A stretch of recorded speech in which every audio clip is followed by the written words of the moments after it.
오늘 제목은 거룩함이 능력입니다. 한 절씩 읽으시고 마지막 절 29절 같이 봉독하시겠습니다. 두아디라 교회의 사자에게 편지하라. 그 눈이 불꽃 같고 그 발이 빛난 주석과 같은 하나님의 아들이 이르시되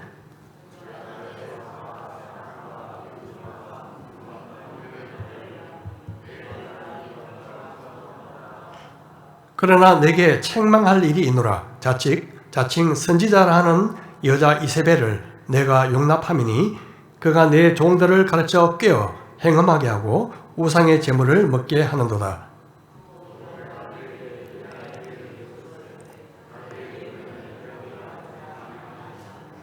볼지어다 내가 그를 침상에 던질 터이요 또 그와 더불어 간음하는 자들도 만일 그의 행위를 회개하지 아니하면 큰 환난 가운데에 던지고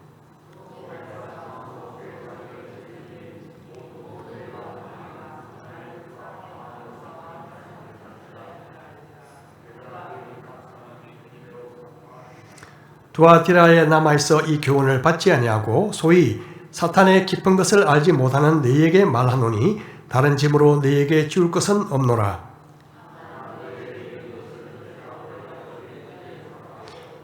이기는 자와 끝까지 내 일을 지키는 그에게 만국을 다스리는 권세를 주리니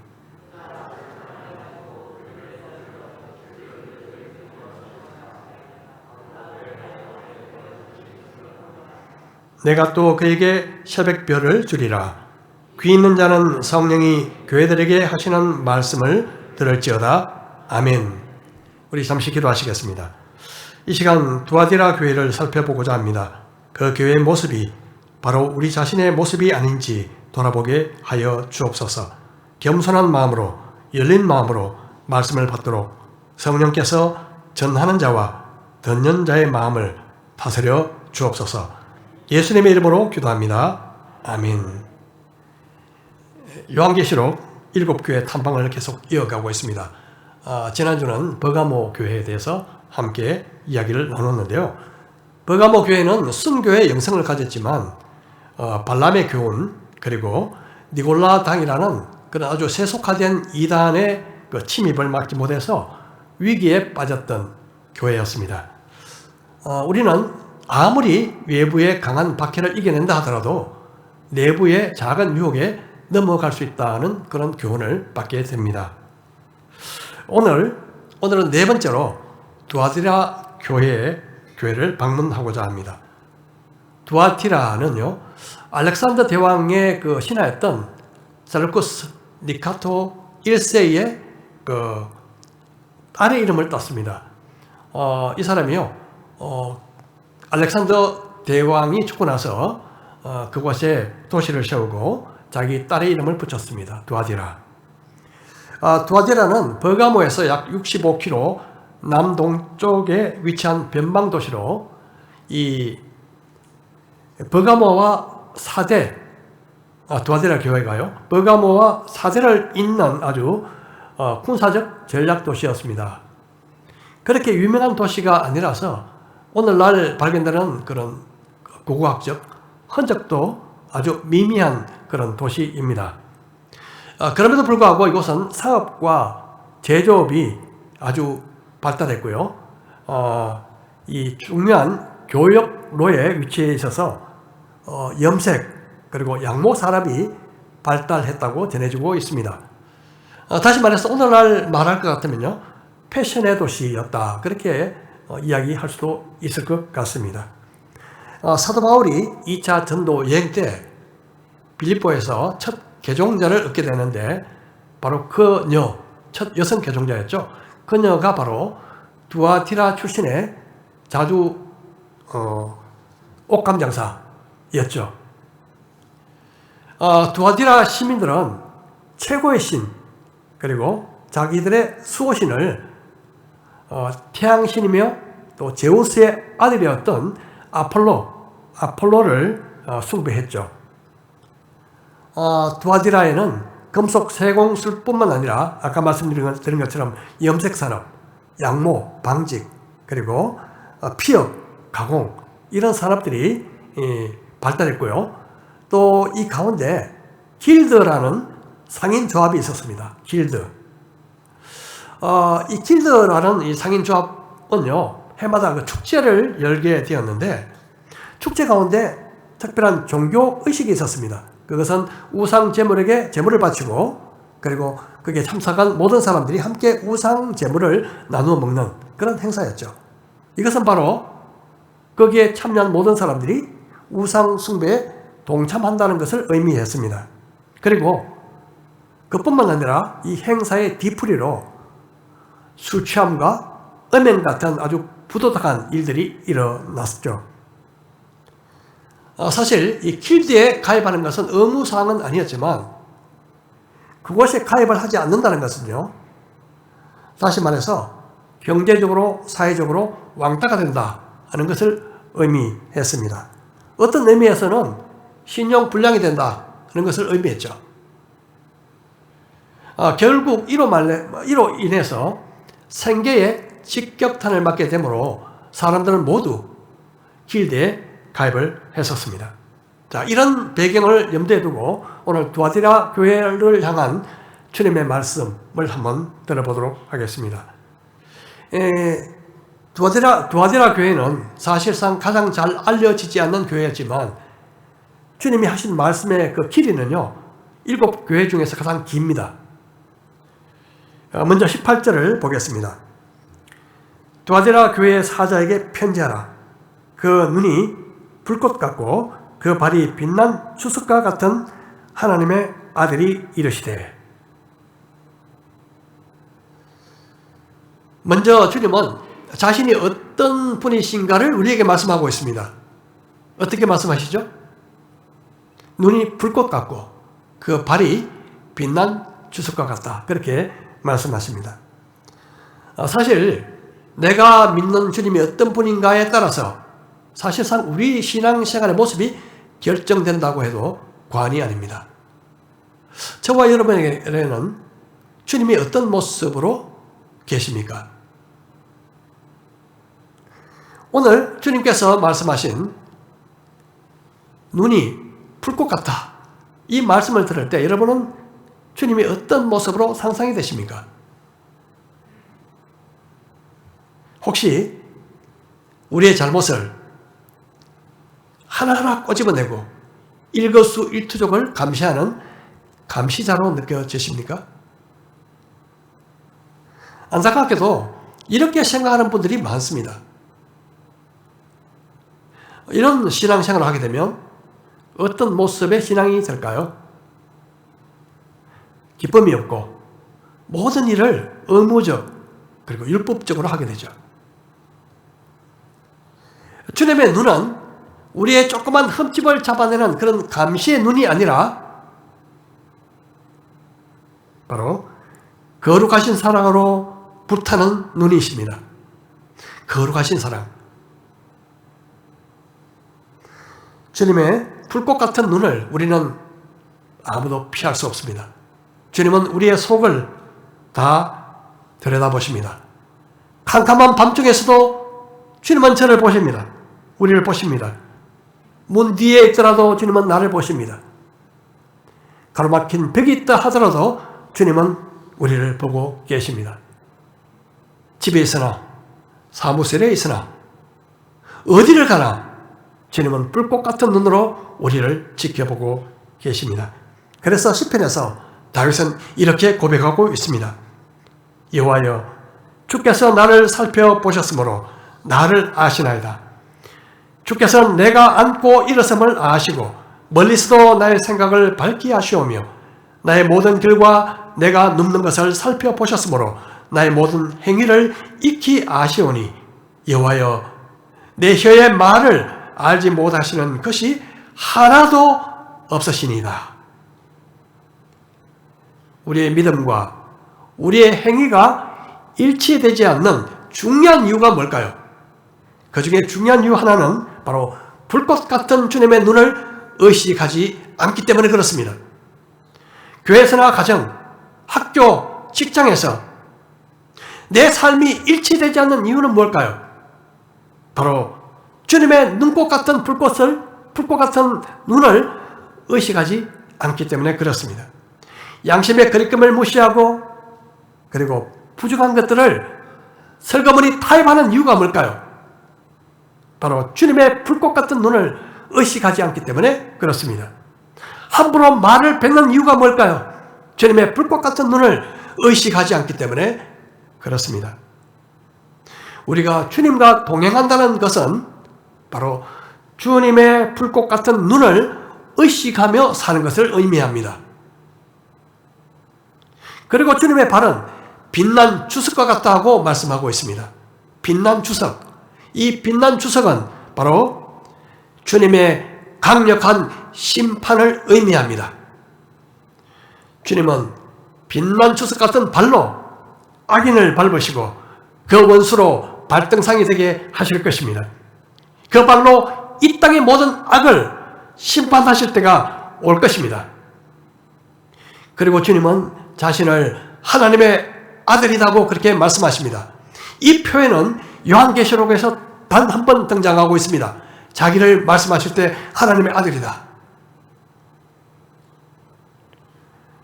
바로 당시 두아디라 사람들은 제우스의 아들 아폴로를 숭배했지만 주님은 하나님의 아들이 아폴로가 아니라 나다고 선언하시는 듯 합니다. 바로 다음에는 그들을 칭찬한 말씀이 나오는데요. 내가 내 사업과 사랑과 믿음과 섬김과 인내를 아노니 내 나중 행위가 처음 것보다 많도다. 여기서 사업, 헬라어로 에르곤이라는 단어인데요. 행위라는 뜻입니다. 행위. 그래서 뒤에 나오는 사랑, 믿음, 섬김, 인내를 수식한다고 볼 수 있는데요.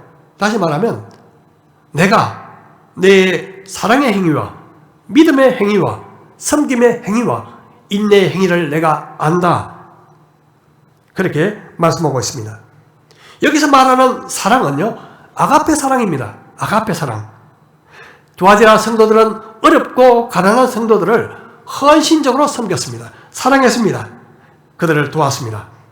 또 이교도들의 핍박과 거센 반대 압력에도 불구하고 그들은 믿음으로 잘 견뎌내었고 그런 시련 속에서도 다른 사람들을 섬기는 일을 소홀히 하지 않았습니다. 한마디로 말한다면 그들은 신앙의 본이 되는 삶을 살았다. 그렇게 말할 수 있습니다. 두아디라 교회는 사랑의 수구와 믿음의 역사와 소망의 인내를 가진 아주 모범적인 교회였습니다. 그런데요, 더 놀라운 일은 처음 행위보다 나아준 것이 더 많다고 그렇게 주님이 칭찬하신 것입니다. 시간이 지날수록 사랑이 더 풍성해졌고 믿음이 더 자라갔고 소망이 더 확실해졌다. 그런 뜻이죠. 우리가 신앙생활 하면서 이보다 더 바랄 것이 있겠습니까? 이 정도만 됐으면 좋지 않을까요? 누구나 세월이 지나면 바뀌게 됩니다. 가끔 오랜만에 사람들을 보고 야, 너 참 10년 전이나 20년 전이나 똑같다. 하나도 안 바뀌었다. 그렇게 이야기할 때도 있죠. 사실 그것은 틀린 말이죠. 누가 안 바뀌겠습니까? 우리가 변하는데 중요한 것은 어떤 방향으로 변하는가 하는 것입니다.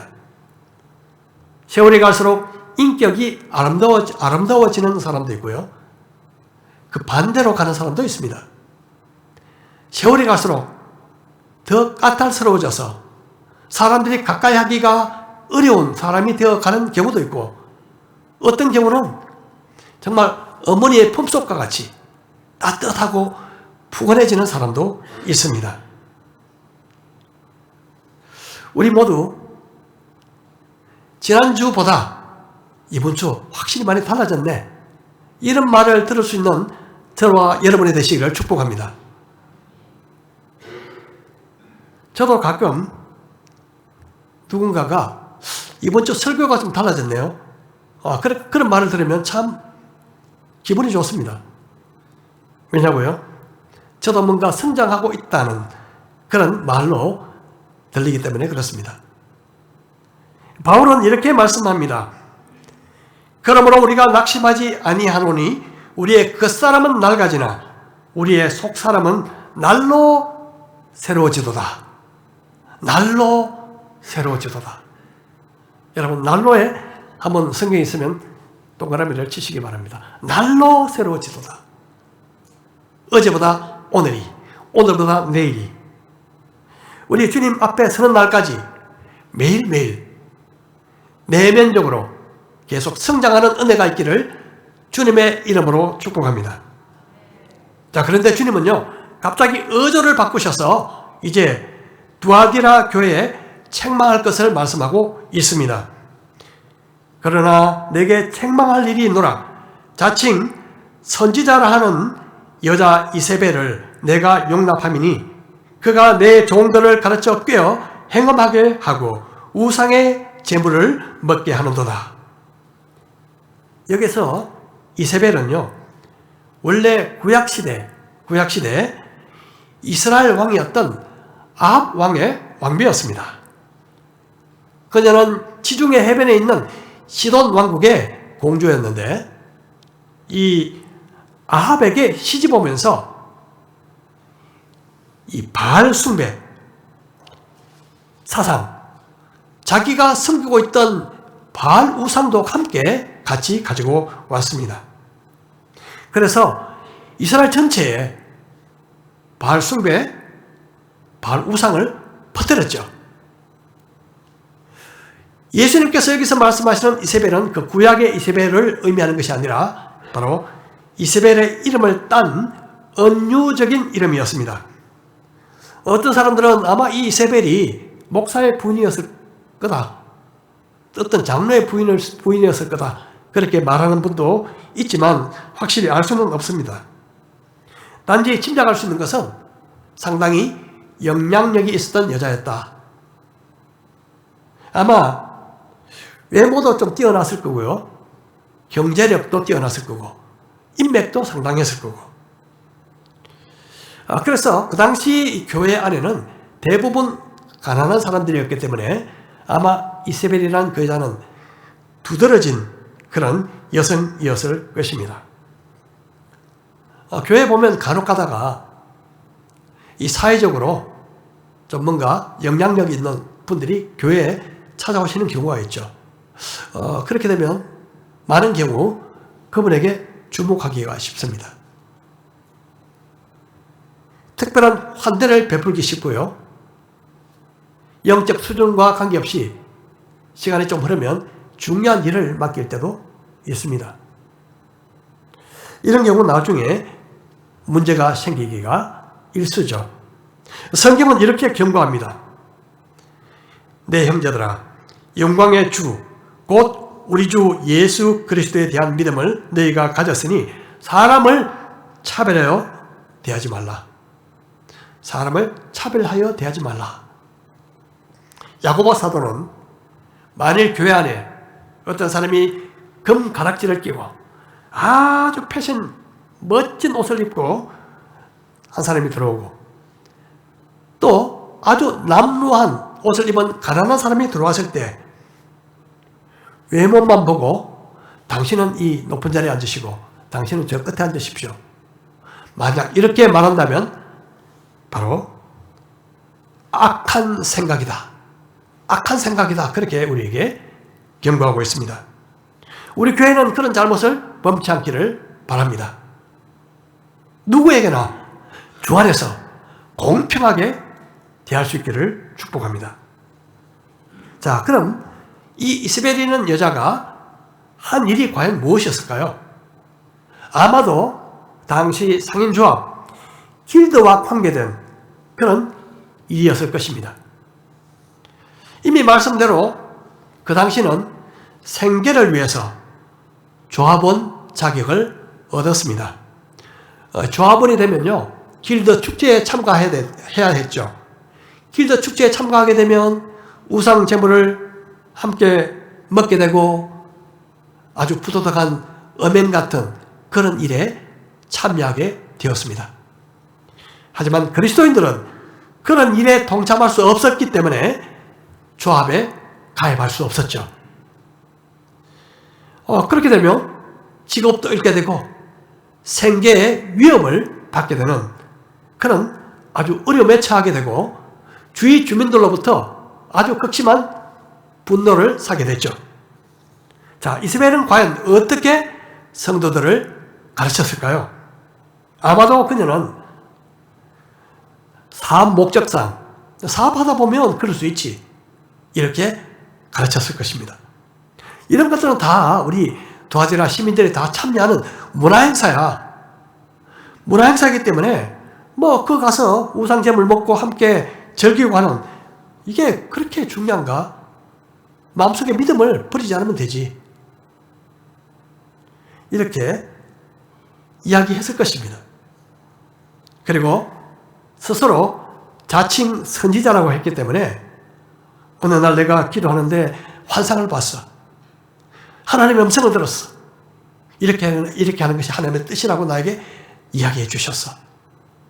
이렇게 이야기했을 수도 있습니다. 오늘날 보면 하나님과 직통한다는 분들이 간혹 있죠. 유튜브에도 보면요. 그런 사람 영상이 나오면 사람들이 굉장히 호기심을 갖고 또 보게 되는 경우가 있습니다. 중요한 것은 이럴 때마다 하나님의 말씀으로 분별해야 되는데 평상시에 하나님의 말씀을 거의 보지 않은 상태에서 그런 것들을 접하게 되면 속수무책으로 당하기 쉽다는 것입니다. 두아디라 교회는 사회적으로 영향력 있는 이세벨이 교회에서 잘못 가르치고 있는 것을 금지시키지 못했습니다. 그로 인해서 교회의 중직들, 여기 보면 교회의 종들, 주님의 종들이라고 말씀하셨는데 그들까지 그녀의 가르침에 현혹되어서 우상의 제물도 먹고 행음하는 그런 아주 잘못을 저지르게 되었습니다.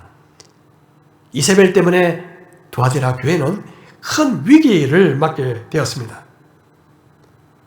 그런데 주님은 그들에게 기회를 주셨습니다. 주님은 오래 참으시지만 계속 참으시지는 않으십니다. 여러분 꼭 기억하셔야 합니다. 2장 21절 내가 그에게 회개할 기회를 주었으되 자기의 음행을 회개하고자 아니하는도다. 여기서 기회를 주었다는 말은 현재 진행형입니다. 다시 말해서 한 번이 아니라 여러 번 주셨다는 뜻입니다. 우리가 죄를 지을 때 주님은 한 번이 아니라 여러 번 기회를 주십니다. 왜요? 우리로 하여금 돌이키도록. 기회를 주실 때 돌이키지 않으시면 주님은 언젠가 그 기회를 거두시게 됩니다.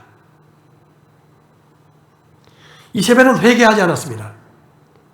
그래서 주님은 엄중한 심판을 예고하고 계십니다. 볼지어다 내가 그를 침상에 던질 것이요 또 그와 더불어 간음하는 자들도 만일 그의 행위를 회개하지 아니하면 큰 환난 가운데 던지고 또 내가 사망으로 그의 자녀를 죽이리니 모든 교회가 나는 사람의 뜻과 마음을 살피는 자인 줄 알지라 내가 네 각 사람의 행위대로 갚아주리라. 주님은 그녀를 침상에 던지겠다 말씀하십니다. 침상에 던진다는 것은 심각한 병에 걸리게 될 것이다. 그런 경고입니다. 모든 병이 죄로 인한 것은 아니지만 어떤 병은 죄로 인한 것이라는 사실을 우리는 알 수 있습니다. 그리고 그녀의 가르침을 따라 음행하고 우상 숭배에 동참한 자들은 큰 환난을 만나게 될 것이며 그녀의 제자, 그녀의 자녀, 그녀의 가르침을 적극적으로 따랐던 제자들은 죽임을 당하게 될 것이라고 주님은 경고하십니다. 주님은 그들의 중심을 보시고 행위대로 갚아줄 것이라고 경고하십니다.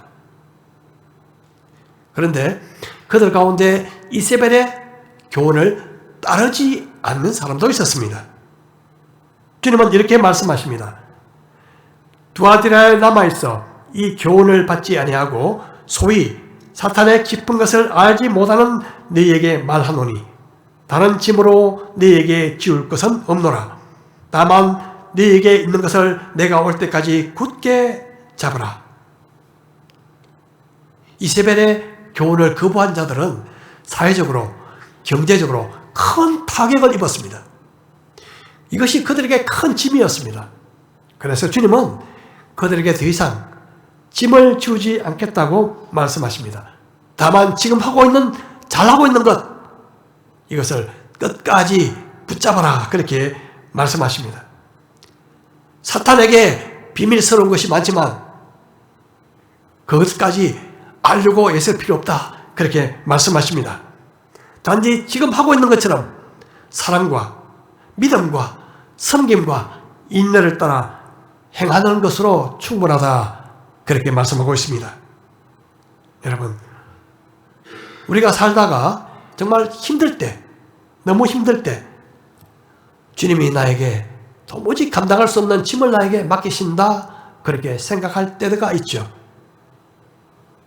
주님은 그렇게 하시지 않으십니다. 우리에게 감당할 짐만큼 우리에게 허락하신다고 성경은 말씀하십니다. 주님은요, 이기는 자에게 아주 놀라운 약속을 주셨습니다. 이기는 자와 끝까지 내 일을 지키는 그에게 만국을 다스리는 권세를 주리니 그가 철장을 가지고 그들을 다스려 질그릇 깨트리는 것과 같이 하리라. 나도 내 아버지께 받은 것이 그러하니라. 내가 또 그에게 새벽별을 주리라.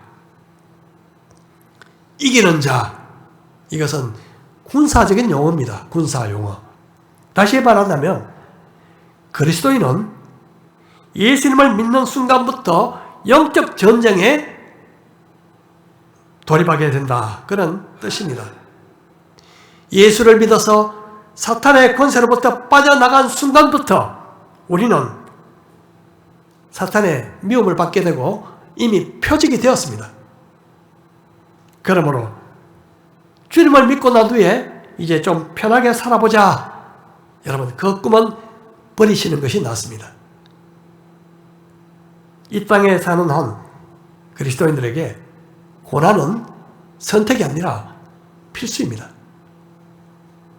하지만 끝까지 믿음의 싸움에서 이기는 자는 주님과 함께 만국을 다스리는 권세를 주시겠다. 그렇게 약속합니다. 이 말씀은 시편 2편 9절에 나온 메시아의 권세를 의미하고 있습니다. 그러므로 이기는 자는 주님과 함께 메시아적 통치의 영광에 함께 참여하게 될 것입니다. 그리고 주님은 새벽별을 주겠다고 말씀하십니다. 새벽별. 이 새벽별은 바로 주님 자신을 의미합니다. 예수님은 빛나는 새벽별이십니다. 새벽별은 해 질 때부터 다음날 해 뜰 때까지 상공에서 빛나게 되죠. 새벽별은 아무리 캄캄해도 새벽은 온다. 새벽은 반드시 온다는 증표입니다. 이처럼 주님은 다시 오십니다. 이 땅에. 주님은 이 땅에 오십니다. 그때까지 믿음으로 이기는 자들을 마치 새벽별처럼 비춰주시고 지켜주실 것입니다. 자, 이제 마지막으로 말씀하십니다. 우리 같이 한번 읽어보실까요? 시작. 귀 있는 자는 성령이 교회들에게 하시는 말씀을 들을지어다. 여러분, 귀가 있는다고 다 듣는 것이 아니죠. 들을 귀가 있어야 듣게 됩니다. 귀를 가지고 있어도 막고 있거나 다른 소리에 집중하면 들리지 않습니다. 혹시 이 가운데 그런 분이 계실지 모르겠습니다. 말씀을 들을 때 귀를 기울여야 합니다. 히어링이 아니라 리스닝이 돼야 됩니다. 리스닝은 그냥 귀를 기울이기 전에 마음을 먼저 기울이는 것입니다. 주님은 성령께서 교회들에게 말씀하신다. 그렇게 말씀하십니다. 성령이 교회들에게 하시는 말씀을 들을지어다. 이때 교회들 복수죠. 이 말씀은 단지 두아디라 교회만 주시는 말씀이 아니라 모든 교회, 적어도 이 시간 우리 경성대학 교회에 해당된다는 말씀인 줄 믿습니다. 그러면 우리는 잘 들어야 합니다. 두아디라 교회의 문제점이 무엇이었을까요? 바로 거룩성의 상실이었다고 봅니다. 거룩성의 상실. 두아디라 교회는 믿음과 사랑과 소망으로 나무랄 데 없이 성장하는 교회였지만 이세벨이라는 자칭 선지자를 용납하고 그들로 하여금 가르치도록 허용하는 바람에 교회 안에 우상 숭배와 음행이 들어왔습니다. 교회의 거룩성이 손상되었습니다. 교회가 거룩성을 잃게 된다면 문 닫는 길입니다. 문 닫는 길. 삼손이 드릴라에 의해서 거룩성의 표징이었던 머리를 깎이자 대적들에게 힘없이 농락당하고 두 눈이 뽑힌 채로 비참한 노예로 전락하고 말았습니다. 거룩함은 구별입니다. 직장에서, 학교에서 구별되는 것입니다. 구별은 분리를 의미하지 않습니다. 미국에 가면 여러분 잘 아시다시피 아미시 공동체라는 그 공동체가 있죠. 아미시. 우리 사진 한번 올려주실까요? 이 완전히 현대 문명과 교육을 거부한 채 컴퓨터도 안 쓰고 휴대폰도 안 쓰고 자동차도 안 쓰고 그냥 마차를 타고 다니는 등 세상 문명과 완전 분리된 삶을 살아가고 있는 기독교 공동체죠. 거룩함은 이런 것이 아니죠. 거룩함은 세상 속에 있지만 세상과 다른 것입니다. 죄인들로부터 분리되지 않지만 죄로부터 분리되는 것입니다. 거룩함은 나 자신을 드러내지 않고 오직 주님만 드러내는 삶입니다. 이사야 선지자가 환상 속에서 높이 들리신 하나님을 바라보았을 때 곁에 모시고 있던 천사가 자기 얼굴도 가리고 발도 가리고 거룩하다, 거룩하다, 거룩하다 하나님을 향해서 그렇게 외치고 있는 것을 보았습니다. 그렇습니다. 거룩함은 하나님 앞에서 나를 가리는 것입니다. 저도 이 단상에 올랐을 때 그렇게 기도했습니다. 주님, 제가 단상에 올랐을 때 제 얼굴을 가려주시고 제 수치스러운 발도 가려주십시오. 오직 주님만 나타나게 해 주십시오.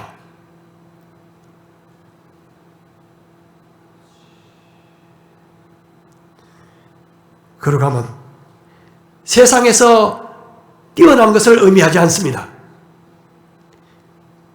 세상에서 순결한 것을 의미합니다. 디모데후서에서 이렇게 말씀하죠.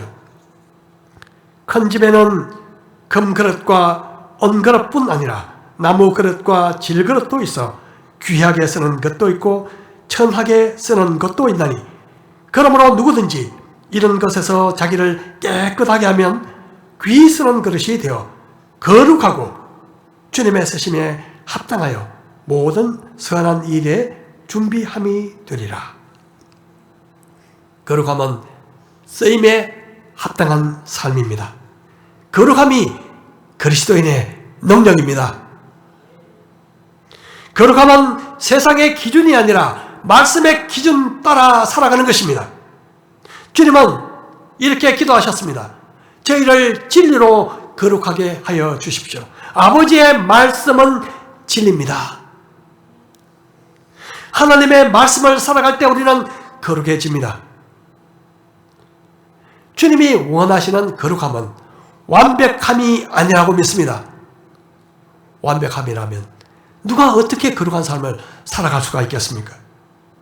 거룩함은 적어도 내가 알고 있는 모든 죄로부터 떠나는 것입니다. 내가 죄라고 생각하는 모든 것들부터 떠나는 것이 거룩함입니다. 우리가 짓는 죄, 두아디라 교회처럼 집안에다가 우상 갖다 놓고 우상 제물 먹고 그런 죄가 아니더라도 여러분, 우리는 수많은 사소한 죄 가운데 걸려 있습니다. 내가 눈치채지 못할 수도 있습니다. 세상 사람들이 볼 때 야, 그게 뭐 죄야? 뭐 다 그렇게 하는데 그런 이야기를 할 수도 있습니다. 그것은 남을 시기하고 미워하는 마음, 무심코 던진 비수 같은 말, 나의 자랑, 이기심, 남과 비교하는 마음, 남을 깎아내리고 무시하는 것, 원망하고 불평하는 것, 교만한 태도, 욕심, 순결하지 못한 생각들, 이런 것들이 우리의 거룩성을 훼손하고 있습니다. 그런데 거룩한 삶은 이런 죄를 하나도 짓지 않는 것이 아니라 그렇게 살 수가 없습니다. 우리가 부족하여 비록 범죄하고 넘어진다 하더라도 언제나 신실하시고 의로우신 주님 앞에 나아가 죄를 깨달을 때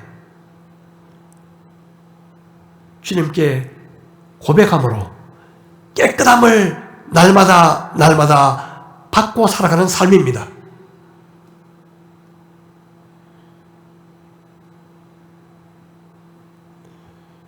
여러분, 이 한 해 동안 주님의 불꽃 같은 눈 아래서 주님의 말씀과 십자가의 보혈을 붙잡고 살아가는 한 해가 되시기를 축복합니다. 세상 속에 있지만, 세상 속에 살아가지만 세상과 구별된 거룩함의 능력으로 살아가는 저와 여러분이 되시기를 축복합니다.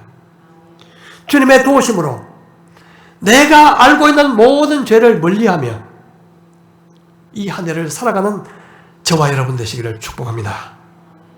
그래서 이기는 자의 축복, 주님이 말씀하신 그 이기는 자의 축복, 이 축복 우리 모두 함께 누리는 우리 경성대학교의 성도들이 되시기를 주님의 이름으로 축복합니다. 우리 말씀을 생각하며 우리 다 같이 잠시 기도하는 시간을 갖도록 하겠습니다. 이 시간 잠시 생각나는 죄를 주님 앞에 다 고백하십시다. 주님의 보혈의 능력으로 죄 씻음받고 이 시간 또 내가 알고 있는 모든 죄로부터 떠나도록 기도하십시다. 올 한 해 동안 주님 거룩함의 능력으로 살아가도록 도와주십시오. 함께 마음 모두어 기도하십시다.